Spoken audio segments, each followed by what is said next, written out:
کیا اور ہر چیز اس کی وفادار ہے، اس کی حمد و ثنا کر رہی، اس کی تسبیح میں مشغول ہے۔ قرآن مجید میں اللہ تعالیٰ فرماتے ہیں وَإِن مِّن شَيْءٍ إِلَّا يُسَبِّحُ بِحَمْدِهِ وَلَٰكِن لَّا تَفْقَهُونَ تَسْبِيحَهُمْ، کوئی چیز ایسی نہیں کہ جو اللہ کی تسبیح نہ کر رہی ہو، اور تسبیح کا معنی ہوتا ہے اس کی پاکی بیان کرنا، کہ اے اللہ تو ہر عیب سے پاک ہے، اللہ کی تعریف کرنا، لیکن تم ان کی تسبیح کو نہیں سمجھتے۔ زندگی میں کسی بھی انسان کے کسی بھی چیز کے دو رویے ہوتے ہیں، ایک مثبت اور ایک منفی۔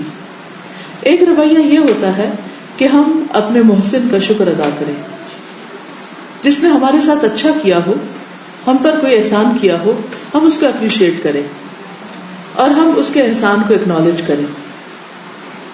وہ محسن کوئی بھی ہو سکتا ہے۔ انسانوں میں سب سے زیادہ بڑا محسن ہمارے لیے والدین ہوتے ہیں۔ والدین کے ساتھ بھی ہمارے دو طرح کے رویے ہوتے ہیں۔ کچھ لوگ اپنے والدین کی قدر کرتے ہیں، ان کی طرف سے ہونے والی انسانی کمی کوتاہی کو درگزر کرتے ہیں، ان کی محنت اور کوشش کو اپریشیٹ کرتے ہیں، کسی بھی طرح زبان سے یا اپنے عمل سے یا رویے سے۔ کچھ ایسے لوگ ہوتے ہیں کہ جن کی سوچ منفی ہوتی اور وہ والدین کی چھوٹی موٹی کوتاہیوں کو بھی اتنا ہائی لائٹ کرتے ہیں اور جہاں بیٹھتے ہیں ان کی برائی سے بھی باز نہیں آتے اور کچھ نہ کچھ ان سے شکوہ شکایت کرتے ہی رہتے ہیں۔ اسی طرح دوسرے انسانوں کے ساتھ بھی، مثلا خواتین کے لیے شوہر اچھے ہوں یا برے، بہرحال ان کے کچھ احسانات بھی ہوتے ہیں، اور ہر انسان دوسرے انسان کے لیے جہاں فائدہ مند ہوتا ہے وہاں کچھ نہ کچھ بعض اوقات تکلیف دہ رویہ بھی اس کی طرف سے ہوتا ہے۔ اسی طرح ہمارے بچے اگر وہ ہمارے لیے کچھ کرتے ہیں، یا دوسرے انسان جنہوں نے ہمارے اوپر کسی بھی طرح کا کوئی احسان کیا ہوتا ہے، جب انسان کسی کی تعریف کرتا ہے یا کسی کا شکریہ ادا کرتا ہے یا کسی کی خوبیوں کو ذہن میں رکھتا ہے تو ہم بعضوں کو سمجھتے ہیں کہ شاید اس کا فائدہ دوسرے انسان کو ہوگا، حالانکہ اس کا سراسر فائدہ خود ہمیں ہو رہا ہوتا ہے، کیونکہ ہمارے اندر سے ہیپی ہارمونز نکل رہے ہوتے ہیں جس سے ہمارا اپنا پورا ایک رویہ اور ایک پورا ایٹیٹیوڈ تبدیل ہو جاتا ہے۔ لیکن اس کے برعکس جب ہم دوسرے لوگوں کے بارے میں منفی سوچتے ہیں اور نیگیٹو ہر ان کی چیز کو نیگیٹولی لیتے ہیں یا ان کو کریٹیسائز کرتے رہتے ہیں، تو نتیجہ کیا ہوتا ہے کہ اس شکوے شکایت والے رویے سے خود ہمارے اندر ایک ڈپریشن آنے لگتا ہے، اور ہر چیز کے اندر اس کا تاریک پہلو، اس کا اندھیرا پہلو اور اس کی ناپسندیدہ چیزیں انسان کو بہت بادر کرتی ہیں۔ یہی طریقہ انسان کا اپنے رب کے ساتھ بھی ہے۔ بعض لوگ اپنے رب کی حمد و ثنا کرتے ہیں، تعریف کرتے ہیں، شکر ادا کرتے ہیں، اور اس کی طرف سے جو نعمتیں ملی ہیں ان پر بہت ہی اس سے محبت کرتے ہیں، ایک ایک چیز کو اپریشیٹ کرتے ہیں جو بھی اس نے پیدا کیا۔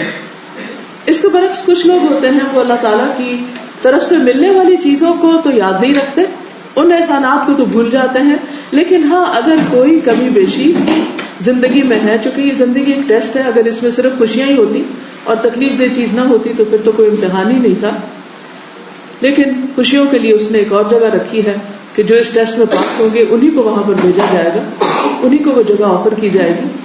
تو بہرحال کچھ لوگ اپنے رب کو بھی معاف نہیں کرتے اور اس کے بارے میں بھی منفی سوچ رکھتے ہیں، اور ان کو طرح طرح سے اس پر اعتراض ہوتا ہے کہ اللہ تعالیٰ نے ایسا کیوں کر دیا، ویسا کیوں کر دیا، اس کے ساتھ یہ زیادتی کیوں ہو رہی ہے، اس کے ساتھ ویسا کیوں ہو رہا ہے۔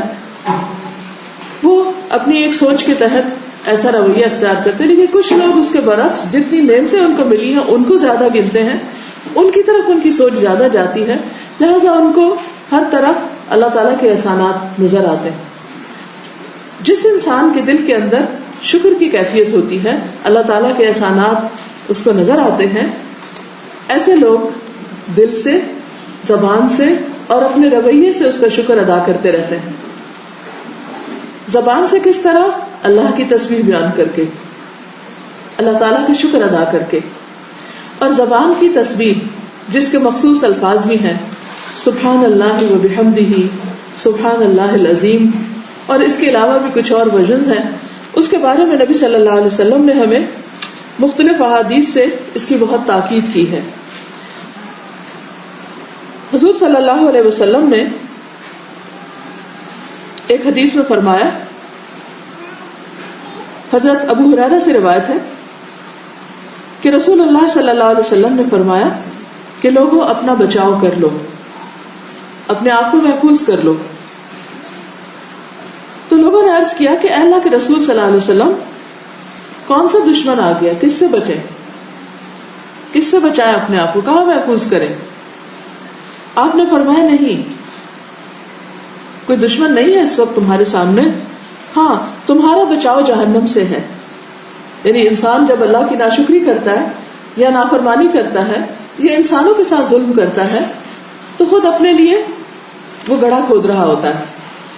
تو اس پر آپ صلی اللہ علیہ وسلم نے سبحان اللہ والحمد للہ ولا الہ الا اللہ واللہ اکبر پڑھنے کے لیے کہا.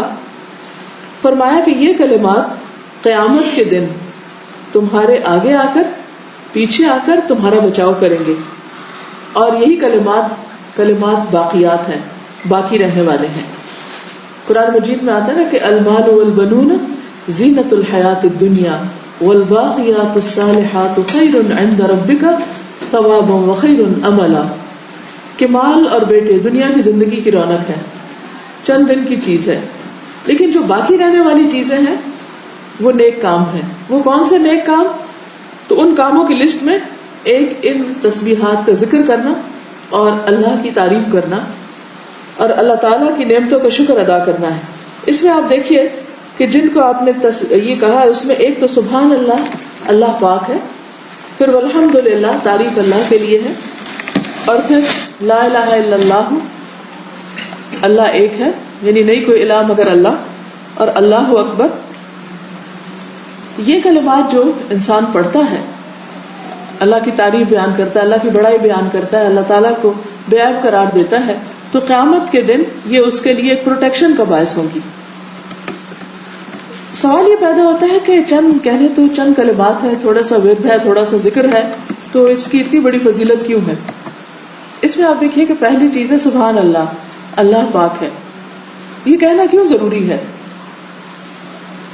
اس لیے ضروری ہے کہ شیطان ہمارے دل میں ہر وقت وسوسے ڈالتا رہتا ہے. یہ جو کیوں آتا ہے نا، یہ کیوں ہے.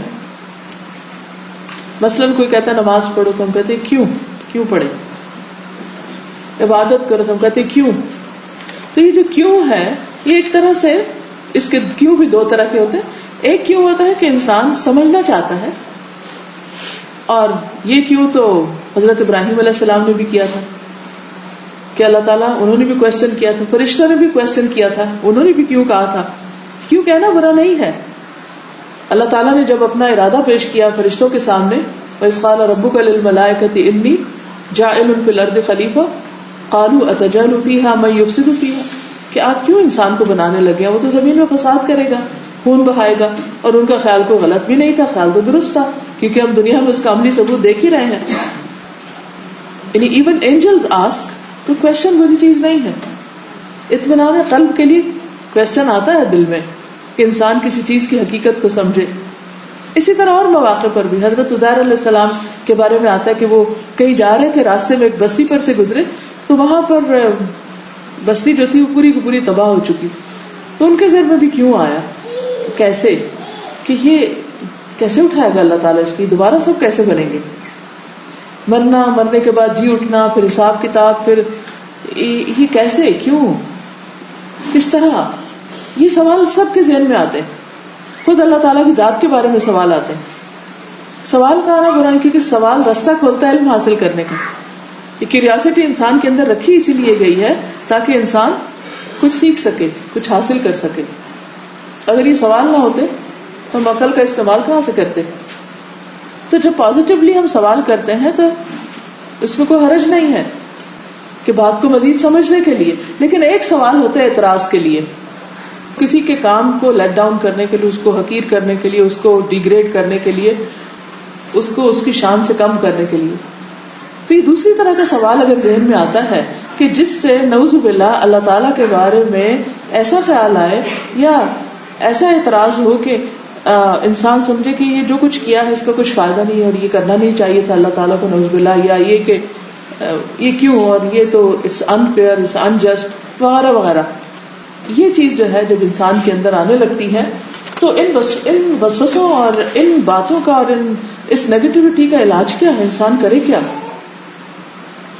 اس کے لیے جو حل بتایا گیا وہ ہے اللہ کا ذکر، کہ انسان کے دل میں جو ہی ایسی کوئی بات آئے تو انسان کے سبحان اللہ، اللہ پاک ہے اس بات سے کہ کوئی بھی غلط کام کرے یا کوئی ناانصافی کا فیصلہ کرے یا کسی کے ساتھ ظلم کرے یا کسی کے ساتھ زیادتی کرے.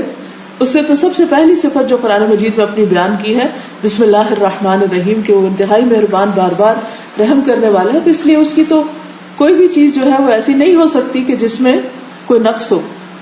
اس کا ہر کام جو ہے وہ فائدے کا ہی ہے. پھر آپ دیکھیے کہ اس کو مزید یہ تو اس کو یعنی ہر چیز سے بے عیب قرار دینا ہے. جو بھی وسوسہ ہے کہ سبحان اللہ ہو نہیں سکتی. دوسرا ہے والحمدللہ، صرف یہ کہنا کافی نہیں کہ اللہ میں کوئی عیب نہیں، بلکہ یہ بھی کہ اس نے تو اتنے اچھے کام کیے کہ سب تعریف اس کے لیے. تو کہنے کا ایک یہ انداز ہے، ایک سلبی اور سلبی انداز ہوتا ہے کہ کسی کو کسی منفی چیز سے پاک کرنا، اور ایک جو ہے وہ تعریفی انداز ہے جس میں اللہ تعالیٰ کی حمد و ثنا بیان ہو رہی، والحمدللہ ولا الہ الا اللہ، اور اس کی توحید کا بیان، واللہ اکبر، اور اللہ سب سے بڑا ہے، سب سے بڑا، مجھ سے بھی بڑا، تمام انسانوں سے بڑا، ساری مخلوق سے بڑا. تو وہ اس بات سے پاک ہے کہ وہ کوئی بھی غلط کام کرے، ایسی چیز کرے کہ جو نہیں کرنی چاہیے. اس لیے جو شخص سوچ سمجھ کے اللہ سبحانہ وتعالیٰ کا ایسا ذکر کرتا ہے تو وہ دنیا میں بھی شیطان سے ایک طرح سے پروٹیکشن میں آ جاتا ہے، اور قیامت کے دن بھی جب کہ ہر طرف کوئی بھی انسان ساتھ نہیں ہوگا اور انسان ہر چیز سے ایکسپوزڈ ہوگا، نہ اس کے پاس لباس ہوگا، نہ ہی کچھ اور، نہ کوئی چھت ہوگی، نہ سایہ، تو اس وقت یہ کلمات اس کے ارد گرد آ جائیں گے اور اس کو اپنے حصار میں لے لیں گے. تو اس لیے ان تسبیحات کا پڑھنا انسان کے لیے بہت فائدہ مند ہے. اس میں آپ دیکھیے کہ ہم تو خیر عام انسان ہیں، ہمیں تو ویسے ہی بہت کچھ کرنے کی ضرورت ہے، لیکن اللہ کے رسول صلی اللہ علیہ وسلم جو تھے وہ اتنے نیک اور اللہ نے ان کو چنا تھا، اللہ تعالیٰ کے پسندیدہ تھے، لیکن اس کے باوجود وہ مسلسل تسبیح کرتے تھے. ان کے خادم تھے ربیعہ، وہ کہتے ہیں کہ میں دن بھر حضور صلی اللہ علیہ وسلم کی خدمت کرتا تھا، جب رات آتی تو آپ کے دروازے کے پاس ہوتا تھا. میں ہمیشہ سنتا کہ آپ یہ پڑھ رہے ہیں سبحان اللہ سبحان اللہ سبحان ربی، یہاں تک کہ میں تھک جاتا، مجھے نیند آتی لیکن آپ کی آواز آتی رہتی. یعنی سوتے وقت بھی آخری کلمات اللہ کی تعریف کے اور اللہ کی پاکی بیان کرنے کے ہوتے تھے.